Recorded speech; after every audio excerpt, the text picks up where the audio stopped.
अस्सलाम वालेकुम, कैसे हैं सब लोग? ठीक ठाक है, मज़े में हैं? जल्दी से सुनाएंगे आज की आपको हमारी कहानी जो कि है अरशद अली और दीनू बाबा की।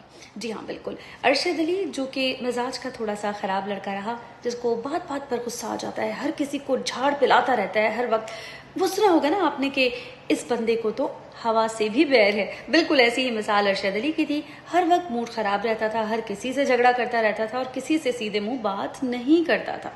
मगर एक दीनू बाबा थे मोहल्ले में, जिनके पास वो बड़े ज़ौक़ और शौक़ से जाता था और उनकी हर बात सुन भी लिया करता था। उनके पास हर हफ्ते थोड़ी देर को उसका बैठना मामूल बन गया था। कोई अच्छी बुरी बात पूछ लेना, कोई मशवरा कर लेना। बल्कि अरशद अली के अलावा जितने भी मोहल्ले में लोग थे, सब लोग दीनू बाबा के पास जाया करते थे, अपने मसाइल बताने, कुछ मशवरे लेने, कुछ परेशानियों का हल लेने। लोग उनके पास घंटा 2 घंटा हर हफ्ते में बैठा करते थे। वहाँ अरशद अली भी जाया करता था। मामूल के मुताबिक अरशद अली आज फिर दीनू बाबा के पास गया। बैठा ही हुआ था कि दीनू बाबा किसी से बात करने में मसरूफ थे, किसी को कुछ समझा रहे थे, मगर सामने से जवाब हर बार बहुत टेढ़ा मेढ़ा आ रहा था। दीनू बाबा हर बार मुस्कुराकर जवाब दिए जा रहे थे। सामने वाला बंदा कुछ गुस्से में आ गया, मगर दीनू बाबा फिर भी जवाब बहुत ही मुस्कुराहट के साथ दिए जा रहे थे।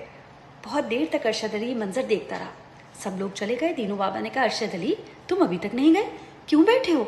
उसने कहा, मुझे अकेले में आपसे एक बात पूछनी है। उसने कहा, हाँ अब तो कोई भी नहीं है, पूछो।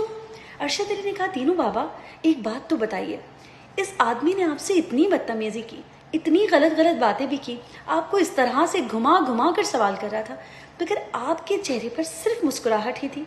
हर बात का जवाब बहुत नरमी से दिए ही जा रहे थे। ज़रा मुझे इस नरमी का, इस जो आपका रवैया था, बर्ताव था, इसका कोई राज तो बताइए।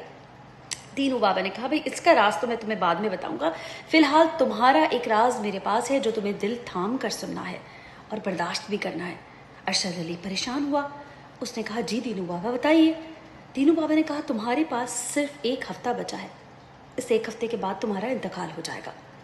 अरशद अली ने फौरन दीनू बाबा की बात मान ली। उसे बिल्कुल भी उनकी किसी भी बात पर कोई शक नहीं था। उसने कहा, ये अल्लाह के बड़े बुजुर्ग हैं, अल्लाह वाले हैं, सब जानते हैं, बिल्कुल ठीक ही बता रहे होंगे। बड़ा अफसरदा दिल के साथ अरशद अली बाहर निकला। बाहर निकलते ही उसे अपने दोस्त नज़र आए, महल्ले वाले नज़र आए, कुछ रिश्तेदार, सबसे बड़ी मुस्कुराहट से बात करता रहा और उसके समझ नहीं आया कि सिर्फ 1 हफ्ते में अब मैं क्या क्या कुछ कर सकता हूँ। खैर दिन गुजरते रहे, वो खामोश हो गया, लोगों से मुस्कुरा कर बात करता रहा और कहीं ना कहीं दुखी भी होता रहा कि मेरे जाने के दिन बहुत करीब आ रहे हैं। जब वो दिन आया जिस दिन दीनू बाबा ने उसे बताया था कि ठीक 1 हफ्ते बाद इस तारीख को इस वक्त तुम्हारा इंतकाल हो जाएगा, वो दीनू बाबा के पास उससे थोड़ा पहले पहुंचा और उसके बाद दीनू बाबा से कहा, अब तो मेरा वक्त आ गया, सोचा आपसे आखिरी बार मिल लूँ। दीनू बाबा ने कहा, तुम्हारा ये हफ्ता कैसा गुजरा? कहने लगा दीनू बाबा, हफ्ता तो बहुत अच्छा गुजरा। तमाम दोस्तों से मुलाकातें की, पुराने दोस्तों को याद किया, जिन जिन से जो मैं कुछ गलत कह चुका था, कर चुका था, सबसे मैंने माफ़ी मांग ली। अब दिल थोड़ा सा सुकून में है। दीनू बाबा ने कहा, वाकई तुम्हारा दिल सुकून में है? उसने कहा, हाँ बिल्कुल मेरा दिल सुकून में है। दीनू बाबा ने कहा, तुमने उस वक्त मुझसे पूछा था ना, मुझे अपने अच्छे अखलाक का राज बताइए, तो मैं तुम्हें बताता हूँ वो राज क्या है। वो राज यही है कि जैसे तुम्हें पता चला कि तुम 1 हफ्ते बाद मरने वाले हो, तो तुमने सारे मामला ठीक करने का सोच लिया।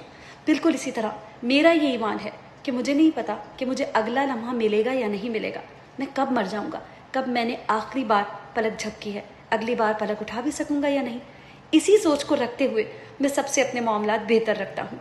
तुम्हारा और मेरा यही ईमान होना चाहिए कि मौत कभी भी आ सकती है, तो बेहतर है अपने मामलात अच्छे रखे जाएं। आई होप कि आपको आज की कहानी भी लगी होगी अच्छी। अपना रखिएगा बहुत ज़्यादा ख्याल। अल्लाह हाफिज़।